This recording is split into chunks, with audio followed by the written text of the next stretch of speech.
In a microwavable bowl, add in 2 and 1/2 cups of dark chocolate chips. So the 1/2 I will add it later on this video.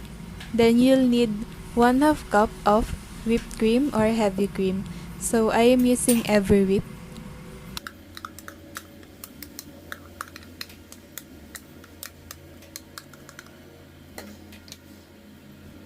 Once added, mix the cream and the chocolate chips together.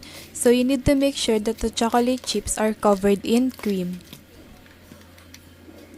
Then microwave it for 20 to 30 seconds on medium to high temperature. After 20 or 30 seconds, take it out of the microwave and mix it using a spoon.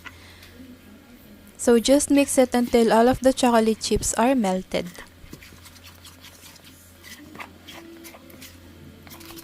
If there's still bits of chocolate chips, you can pop it back in the microwave for another 20 to 30 seconds. Just don't leave it in the microwave for too long because you don't want the chocolates to burn.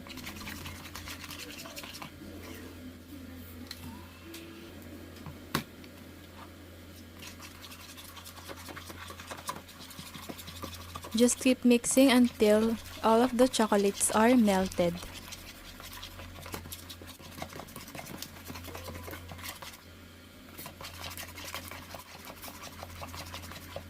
Once all of the chocolate chips are melted, it should look like this.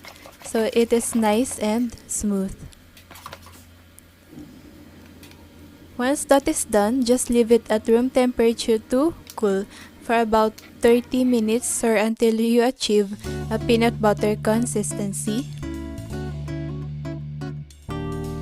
Just like this one. So you don't want your ganache to be too runny and you don't want it to be too hard.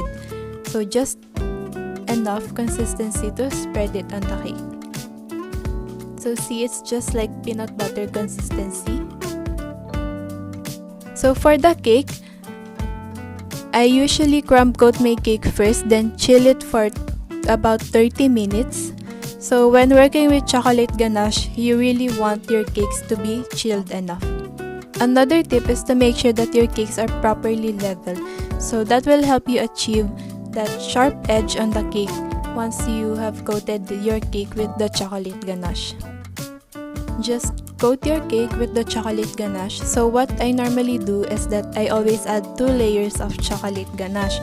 So the first one, which is what I'm doing right now, so it will serve as a crumb coat for the cake.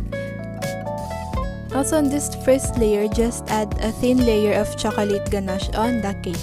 Because again, this will just serve as the crumb coat for your cake. I actually did this technique on the last fondant cake that I made and it turned out pretty well. That's why whenever I'm making fondant cakes, I always use chocolate ganache, then 2 layers. So the first one, the crumb coat first, and then the final layer of chocolate ganache. So for the first layer, it is okay if you can still see bits of the original crumb coat of the cake because again, we will be adding another layer of chocolate ganache. So for this part, I am just removing the excess chocolate ganache on top of my cake.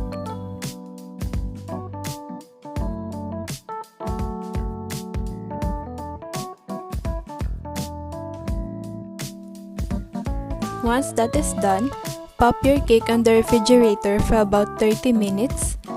So when working with chocolate ganache, it is very important that your cake is chilled enough.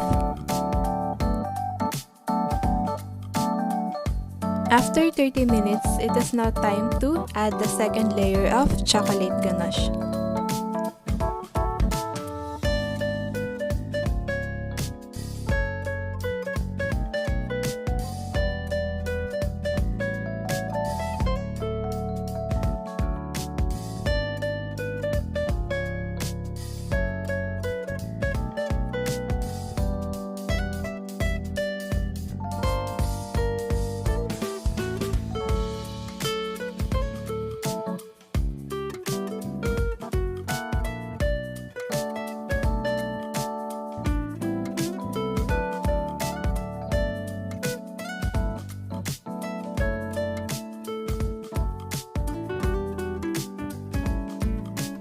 just evenly coat the cake with the second layer of chocolate ganache.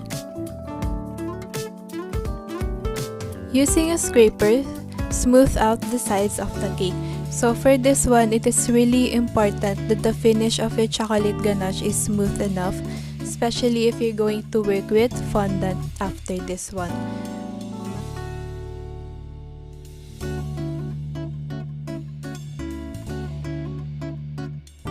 And also, I always love to have that extra chocolate ganache on the edges or on the top of the cake, because that would help me achieve smooth and sharp edges once I scrape down the excess chocolate ganache, just like what I'm doing right now.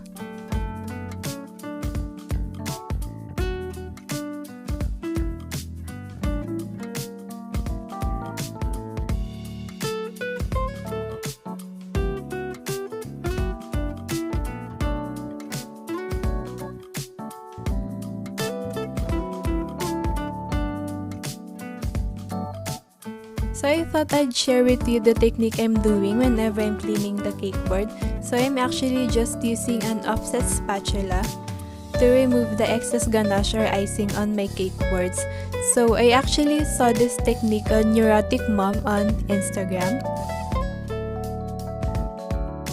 So I don't know why there are chocolate stains on my cake board, so maybe I used the wrong side of the board, because that didn't happen on the last fondant cake that I made. So maybe I used the wrong side. Once you're satisfied with the finish of the cake, so it is already nice and smooth, just let it set again for another 30 minutes, this time at room temperature only. After 30 minutes, you can now add your fondant or any other decorations. So this is actually the final result for this cake. So I just covered it with fondant.